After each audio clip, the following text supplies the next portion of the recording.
I was watching Kaylee Ellen recently, and she talked about meeting Jan, Sydney plant guy, and he made the comment about plant chores, that if they're chores, why are you doing them? And that made a whole lot of sense with me. That rang a bell. And I thought, I'm not going to do chores anymore. I'm going to keep up with my puttering because that's less stressful. And so join me with a tasty beverage of your choice close to hand while we do some plant puttering.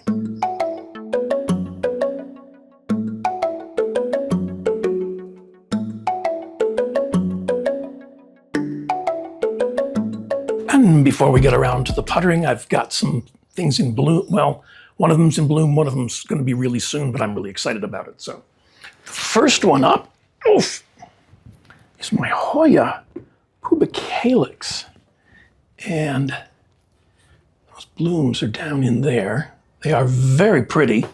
I like the tone. I'm usually not a pink person, but there's a really mild scent, and I can't quite put my finger on it, but it's early afternoon here, so I'll have to go and check it again later. But yeah, that's a nice little umbel of blossoms in there. And the plant has done very, very well. So, very, very well. It just keeps on. I need to do some puttering with this one. So yeah, but that's very, very cool. It's very nice. Nothing terribly splashy, but it's got some nice splash, nice leaves. It's done really well for me. It's in bark and sphagnum in a cover pot in a net pot. So yeah, so that's doing well. The one that got me excited was my Hoya campanulata. And this is a new one for me. It's been here, it's actually been here. It's not new, it's been here a couple of years. But it didn't do well at first. It did, but it was just slow to get going. Those leaves are really, really cool. Very pretty. Definitely pubescent on the top and the bottom, but not long pubescence. You can see it, but you don't really feel it so much. Maybe that shows up better on that leaf down there. Anyway, it's blooming. It's getting ready to bloom for the first time, and I'll put some close-ups of that.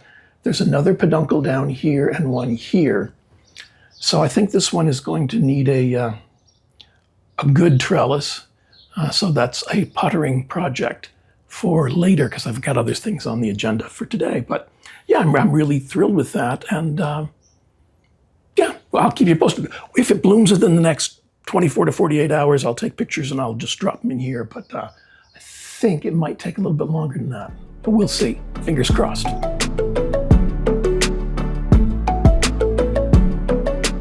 Wondering how all these creators get any of their plant puttering done, because it takes me like 20 hours a week to edit videos. And then I realized that what they do is they get in front of the camera and they do it in front of you. And I thought, let's see how that works out. So the first one I got to putter with is my Hoya vangviengiensis. And you saw this, I think it was last week. And I'm going to put it on an optimistic trellis. So what I need to do is move this together like that, if you can see. So it doesn't spread out quite as much because it needs to come through. I have an opening toward the bottom, right in here, of my optimistic trellises to allow the vine to come out. Miro sometimes plants the plant right up next to the side, like he would plant it there in the pot. And that would be a really good idea, but I didn't think of that. So all I'm going to do on this one is squeeze those leaves together and work this trellis right down into the pond like that. And then do a little bit of adjusting. That looks better. And that looks better. That looks okay. And then what I usually do, let's get some, the lifeblood of any Hoya puttering project is green Velcro tape. And I cut a strip and then cut it the long way in half. Because how big a piece of Velcro do you need to hold a Hoya vine, you know? And then what I usually do is find a good spot. I know this is awkward, but I hadn't quite figured out how to get the camera at the right angle. Work the plant up in a counterclockwise fashion. And I turn the pot as I'm doing this. Rotate the pot that it's planted in. I'm going to do one more, because there's some new leaves coming in on the end of that. So we want to give this some support. Get it going in the right direction. So yeah, I think that's looking okay. I've got some nice little tiny leaves coming in on the end there. So that's very cool. And we put its tag back in. And that's one project down. Now the next one, it's going to go over here. This is a repotting and a trellis job, and this is my Papuahoya bykulleana. And when I went to get it for this whole section of it had reached over to the next plant and was all wound up in that. So it seems to be doing well. It came from the cellar in net pot, or in a self-watering container, and it looks like it's in pure pumice, since that's what they like to use, and I do as well. So I have a self-watering pot that I just scrubbed out. I'm going to put a new cord in it. And I use a chopstick to push the end of the cord through the hole. It's just easier than getting in there with my big fingers. And that seems to work pretty well. Like that. Yep. And then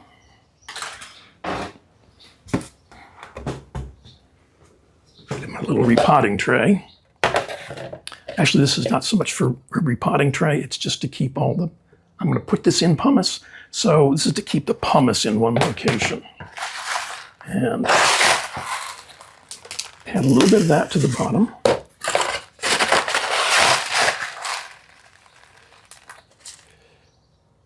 Looking at, okay, how far? That's about right. So I'm going to lift. I don't want to bang this vine around too much since it seems to be happy and growing. Let's take that out. And take that out. And what I'm going to do is lay this down on its side and then see what I can ease out of here.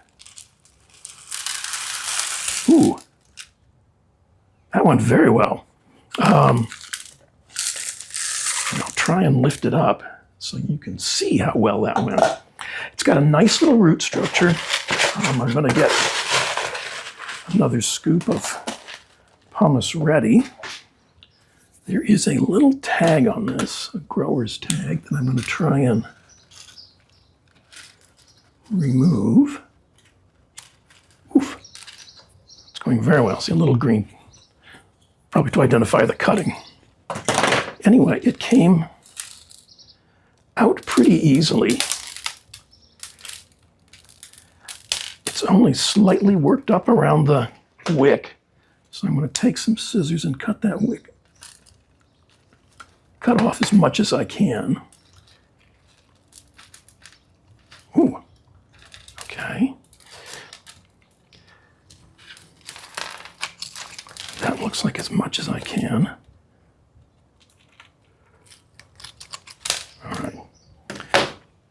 So there's still a little bit of the wick in there, but everything else looks really good. So I'm going to lay this down right about there and add some pumice.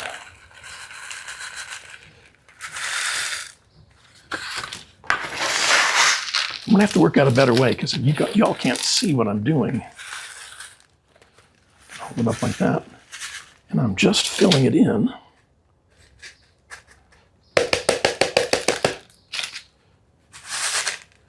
And I used some of the substrate it came in. And it looks like it's pumice and a little bit of pond, but it's probably just a mix they had available. Okay, so that's cool. That went very well. You're never quite sure just what's going on with the roots until you get in there. So we're going to give this one also an optimistic trellis. And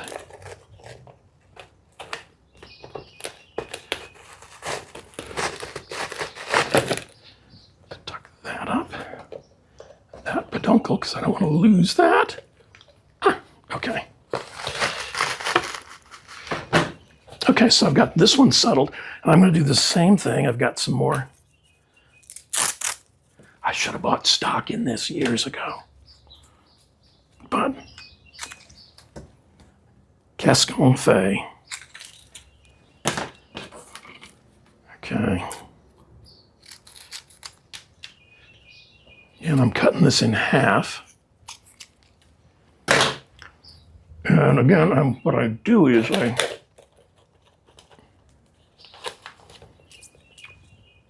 turn the pot.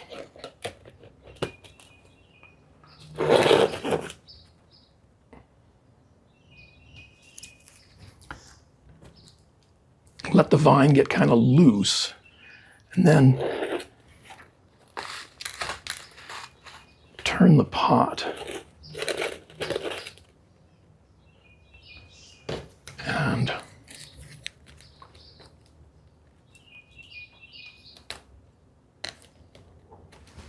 okay, maybe one more.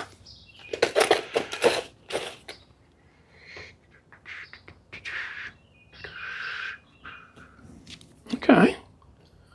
Well, I thought that was going to be an awful job, and it turned out not to be at all. And give it a little drink with my nutrient solution. Yeah. Okay. Now, whenever you're moving your Hoya cuttings to anything, doing anything with them, you're going to do some root damage. So just relax about it. The whole point is to try and minimize that root damage. So yeah, that went well. We'll keep you posted because I want this one to do well. It's my only Papuahoya. This is Papuahoya bykulleana. Now the next up I have are some repotting for those lacunosas I talked about last week. And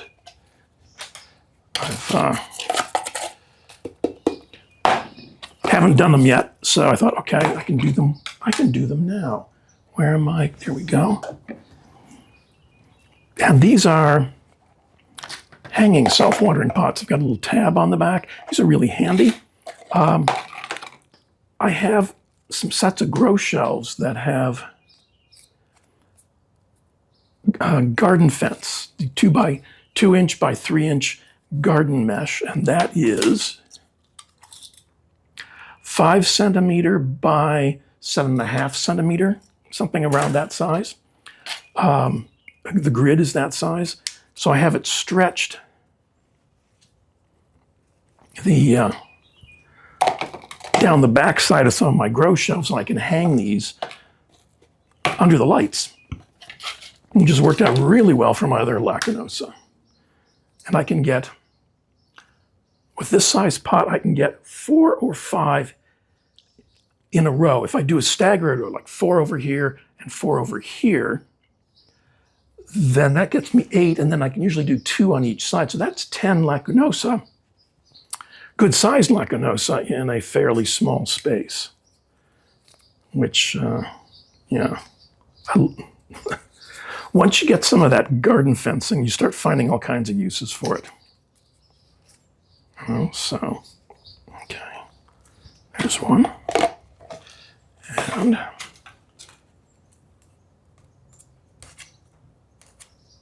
come on, one there.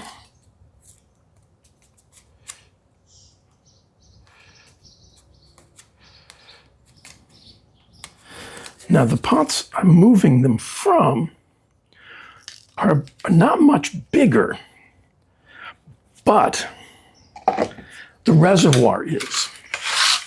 So that's the important part for me. And the first one we're going to start with is my lovely little, this is Louisa's silver, Hoya lacunosa, Louisa's silver, and it has done pretty well.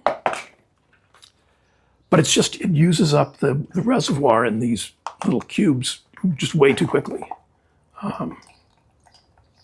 There is a little bit of moisture in there. I don't know how that happened, but that's okay. So again, what I'm going to do is I'm going to take this out.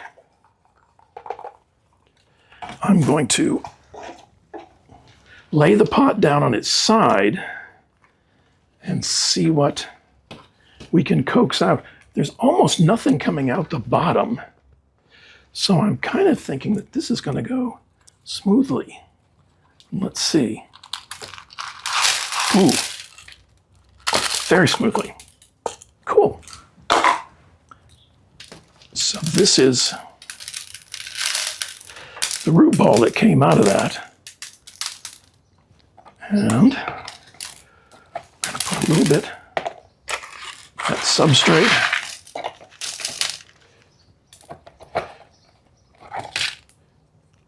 Bottom of this pot. And I'm going to drop this right in. And the most underrated plant tool ever is a chopstick. Tuck that in all the way around.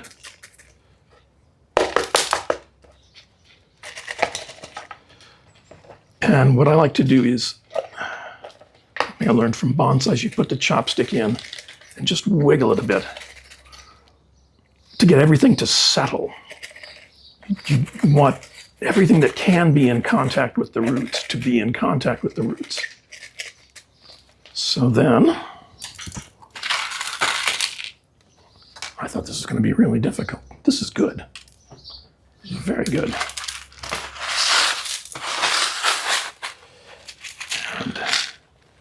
Set this right there.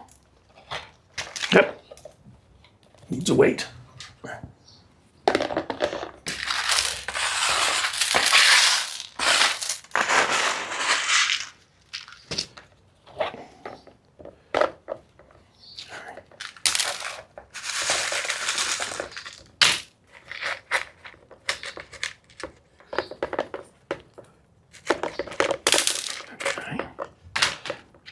Got a little bit more down here that I rinsed earlier. And I'm going to say it one more time. Don't ever rinse your pond or your pumice directly in the sink. It will mess up your plumbing. It will clog your pipes, seriously clog your pipes, because the dust that comes off these compacts and it becomes like rock. So take it out in the yard. What I do in the wintertime is I have a sieve, a strainer, fine mesh strainer, and I dump the pumice or the pond in there and rinse it into a bucket. Then I use the bucket outside to water other things. Oh, okay. Ooh, that was fairly painless. So, give this one a drink. And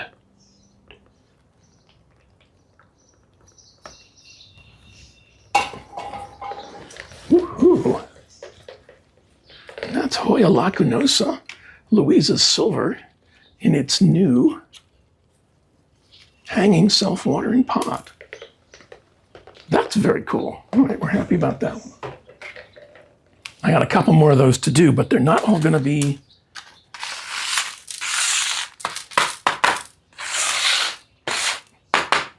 approached the same way. So this next one is Hoya lacunosa mint.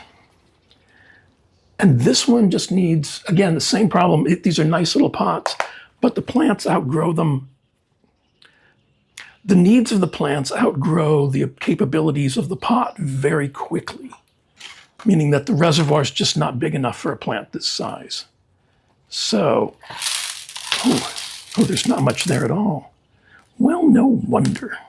Okay. Yeah, because if you look, that reservoir is fairly small. Okay, let's see what's going on here. Okay, well, it looks like there's a little bit of rot, but we can fix that. And that shouldn't be too difficult. Okay, let's go for some fresh pond. Okay, so I'm going to follow the same procedure. I've got my self-watering pot. I'm going to put in this case, look at that root ball. The root ball on this one is kind of small. So I'm thinking that put more in than, there we go. That looks better. Okay, and some in the front.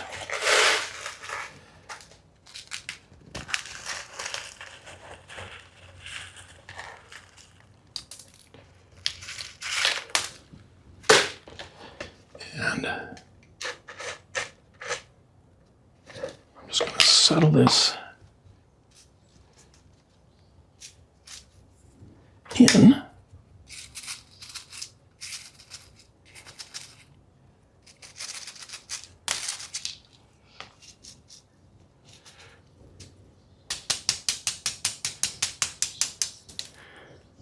Okay.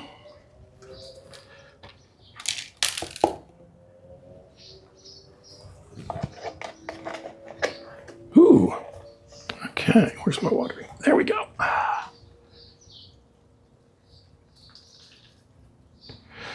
And I've learned with these pots that a slow count of 5 will put just enough moisture in the bottom that they can go for, well, a plant this size, I should be able to go for a week before I need to repot it or water it again. Okay.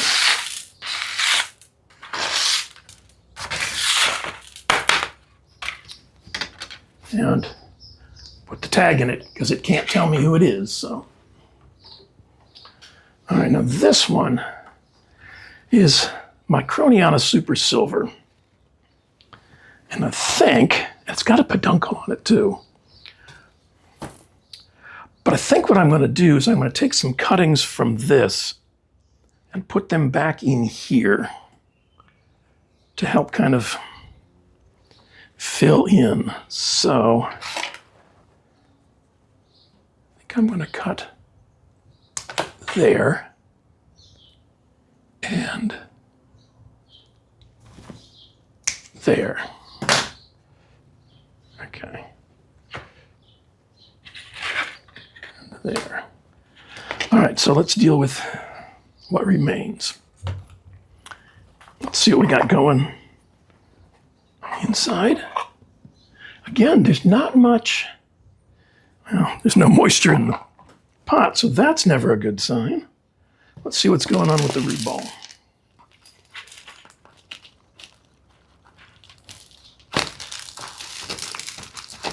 Come on. Okay, well that's not,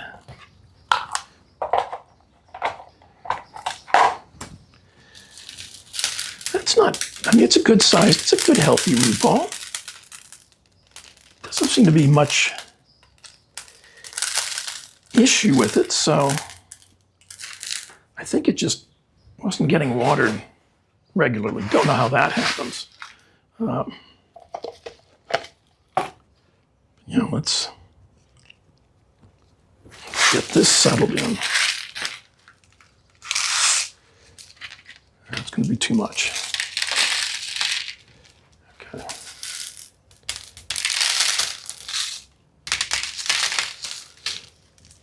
And I'm just going to drop that right in there and use my chopstick to tuck all those roots down.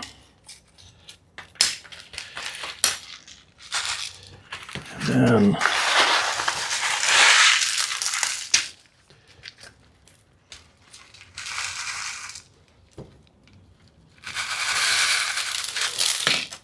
just fill it in. I gotta figure out a better way to let y'all watch over my shoulders. Not that it's that interesting, it's just repotting plants, but maybe someone wants to see.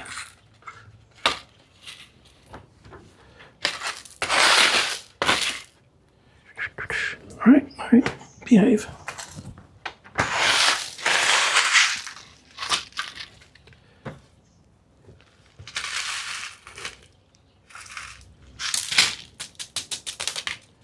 Okay, so we're going to give this one a drink as well, and then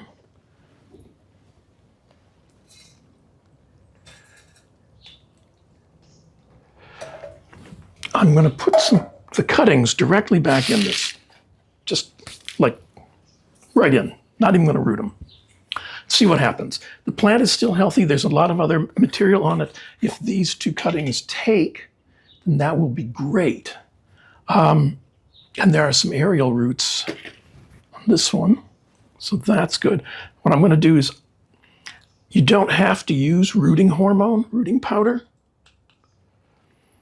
but I've got it, so why not? So what I'm going to do is just make a nice little hole with my chopstick and push that cutting right in there. And this one also has some nice little aerial roots. Just dip that in and make a nice little hole with my chopstick on the other side. And the reason I did this afterwards, and I may be wrong about this, or working under a false assumption, but I didn't want to put the rooting hormone on the cutting, put it in the pot, and then rinse the hormone off with the watering. So I know it's a little weird looking, but we're going to get it through this. So although the substrate may have knocked off some of the rooting hormone, it's what I can do, as opposed to putting it in with the rooting hormone and then washing it all off. So we're going to let this settle in.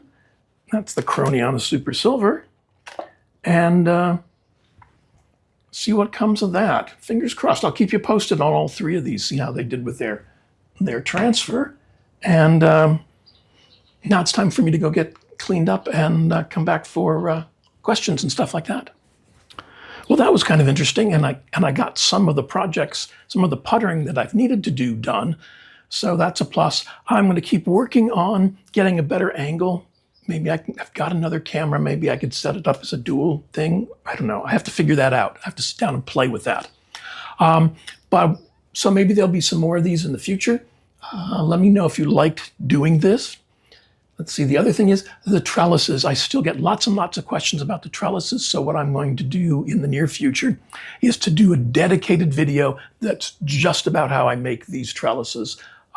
It was part of a video I did a couple years ago, but I've got a better camera now and it'll be clearer, and it'll just be about that, so I can post it on my channel homepage, and it'll be right there at the top of the screen when people sign on, so they can look at it that way. So yeah, thanks for sitting along, and yeah, now it's time for questions.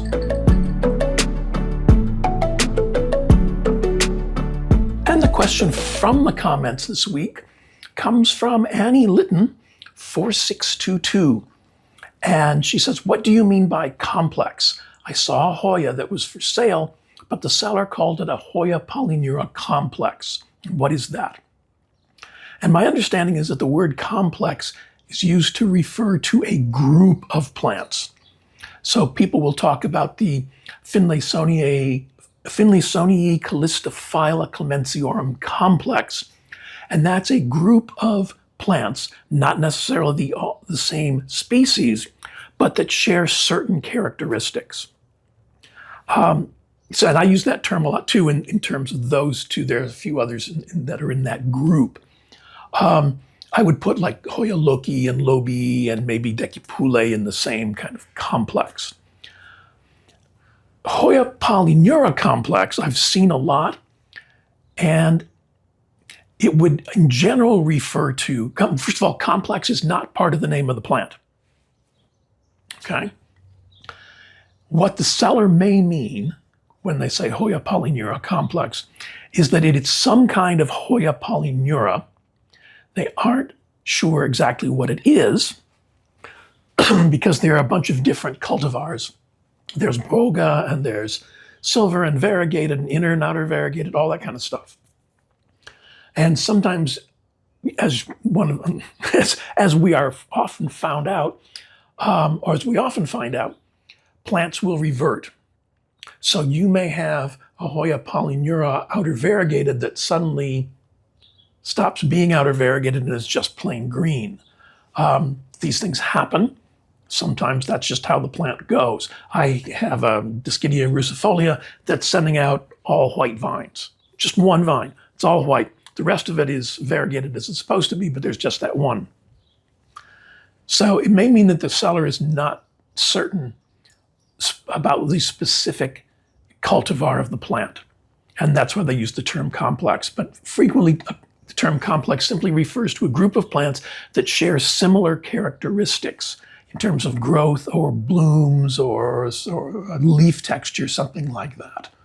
So yeah, that's what complex means. It's not a new species. It's not anything special.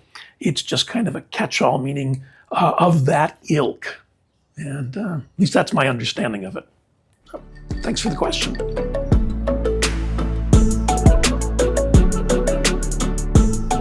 And now the question for the comments, and it's clearly the one that needs to be asked. What's the puttering that you've been putting off? I've been staring at these lacunosas and the vangviengiensis for a while, thinking, I need to do something about that, but then there's 100 other things that need to be done. So what's the puttering that you've been putting off? And tell us in the list below.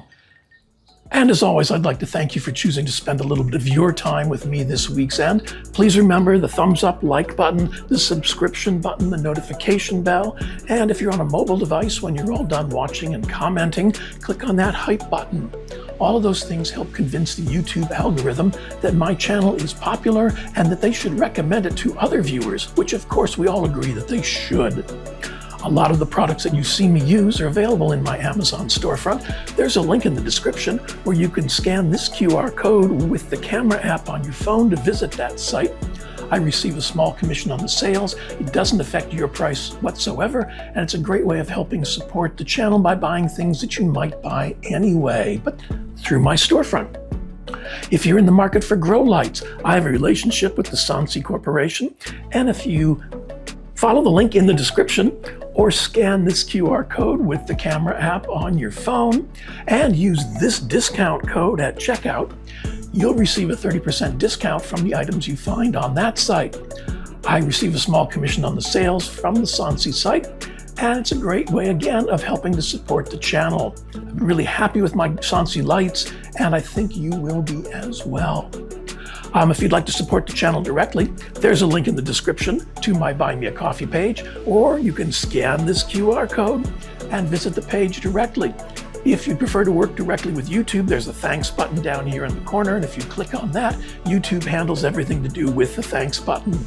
I'm going to put links to a couple more videos over here on the side, as I usually do, and please enjoy the rest of your week's end.